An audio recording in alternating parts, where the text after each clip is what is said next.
South Africa और Israel का बड़ा पुराना ताल्लुक रहा है।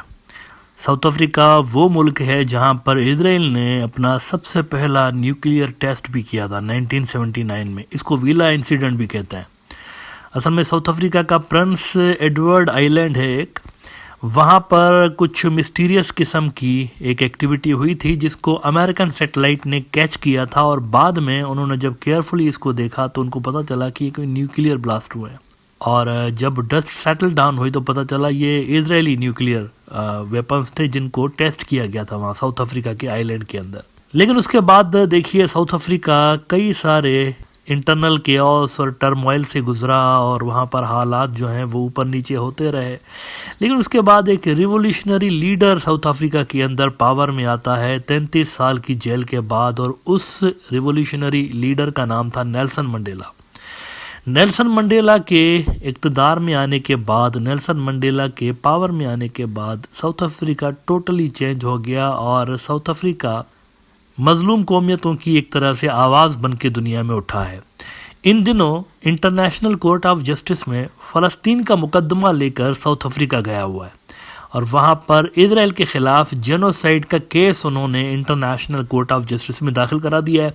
अच्छा, बहुत सारे लोग मैं देख रहा हूँ इंटरनेशनल कोर्ट ऑफ जस्टिस को कंफ्यूज कर रहे हैं इंटरनेशनल क्रिमिनल कोर्ट के साथ, यानी वो समझ रहे हैं ये एक ही चीज़ है, लेकिन एक ही चीज़ नहीं है।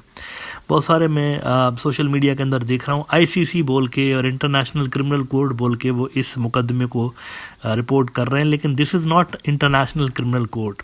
वो अलग कोर्ट है असल में। इंटरनेशनल क्रिमिनल कोर्ट सेपरेट है, international court of justice separate है।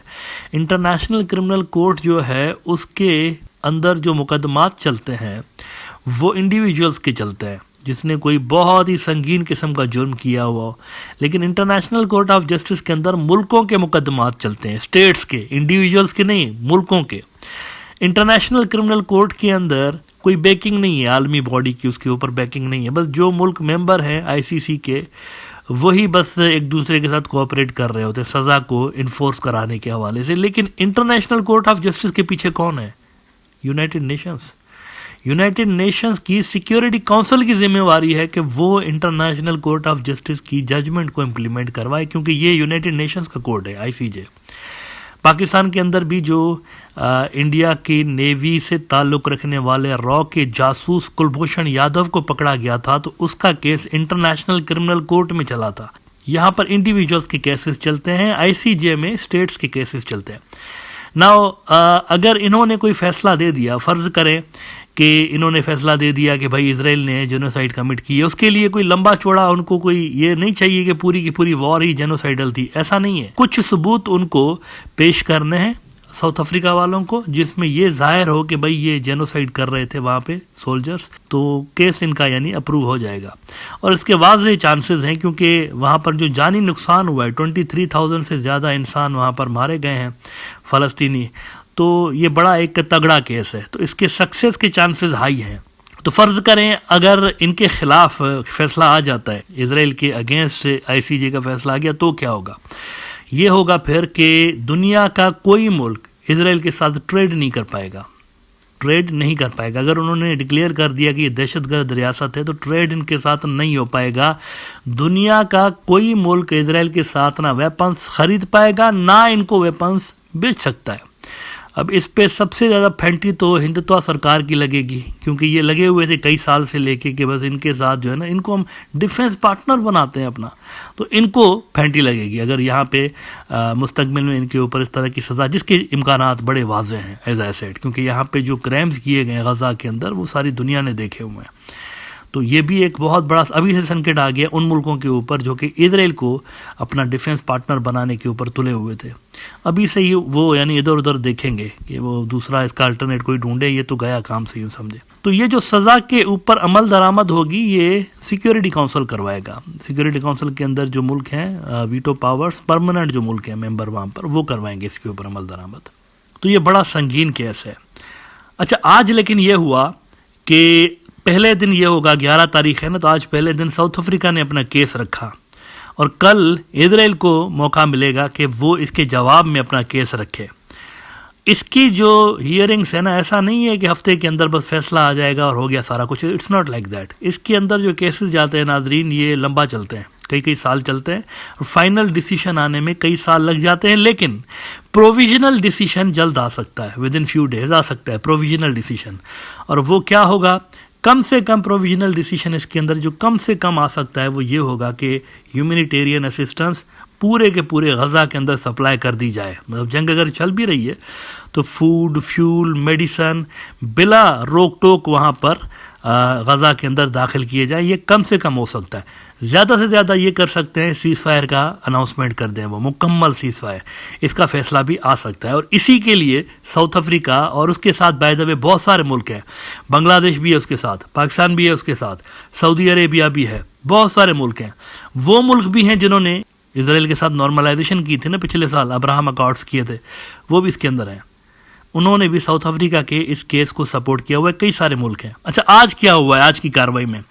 आपको याद होगा जब ये वाकया हुआ था ना 7 अक्टूबर वाला, तो उसी महीने 30 अक्टूबर को मैंने एक एपिसोड किया था ब्रॉडर व्यू के अंदर। बहुत इंपॉर्टेंट एपिसोड था वो, 30 अक्टूबर को मैंने पब्लिश किया था। इसका टाइटल था Netanyahu has declared holy war against Gaza, why this is alarming. और इसमें मैंने आपको बताया था कि we will do the same thing with Palestinians what our forefathers did to Amalek 3000 years ago. Netanyahu tried to justify Gaza violence using religious codes. वहाँ पर वैसे तो कई तरह की ह्यूमन राइट्स की वायलेशंस हो रही थी, लेकिन इस पे मैंने ख़ास तौर पर एक एपिसोड किया था क्योंकि मुझे पता था ये आगे चल के इनके लिए मसला होगा, इसराइल के लिए। और उस एपिसोड में क्लियरली मैंने कहा था कि इसके कंसिक्वेंसेस अच्छे नहीं होंगे। ये उन्होंने अपने पैर पे खुद ही कुल्हाड़ा मारा है अमालिक के साथ इनको कंपेयर करके। अगर आपने ये एपिसोड नहीं देखा तो ज़रूर देखिएगा, इसकी लिंक डिस्क्रिप्शन में भी है और इस वीडियो के एंड में भी आपकी स्क्रीन पे आएगी।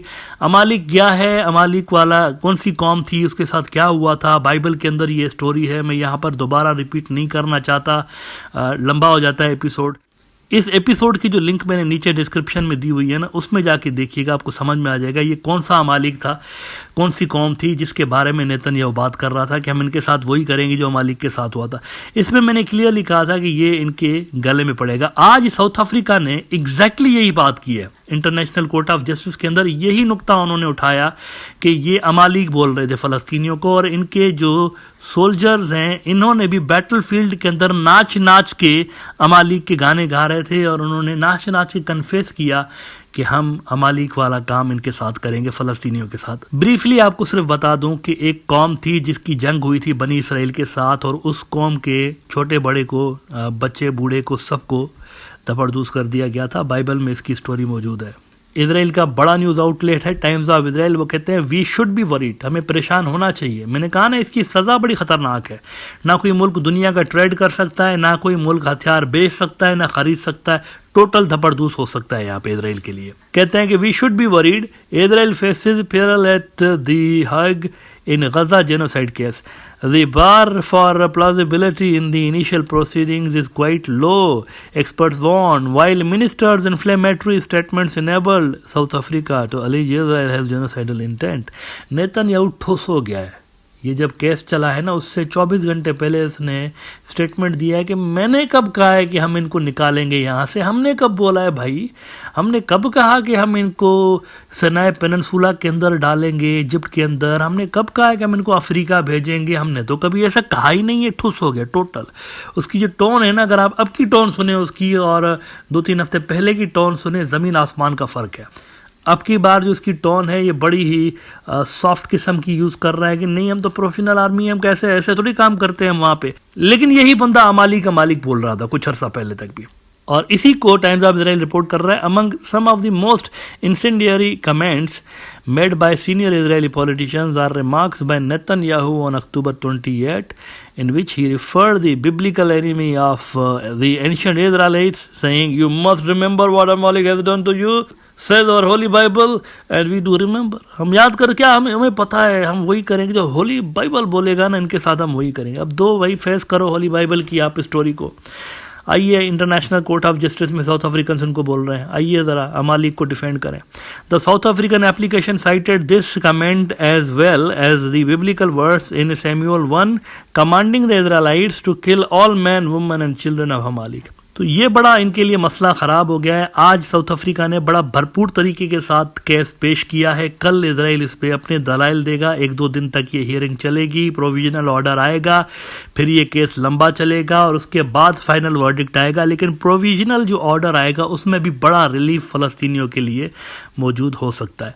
आखिर में ज़रूर मैं एक बार फिर से आपको कहूँगा कि ये जो नीचे लिंक है डिस्क्रिप्शन में अमालिक वाले एपिसोड की, वो ज़रूर देखिएगा। आपको कॉन्टेक्स्ट समझ में आएगा कि किस तरह की चार्जशीट वहाँ पर साउथ अफ्रीका ने इजराइल के अगेंस्ट पेश की हुई है।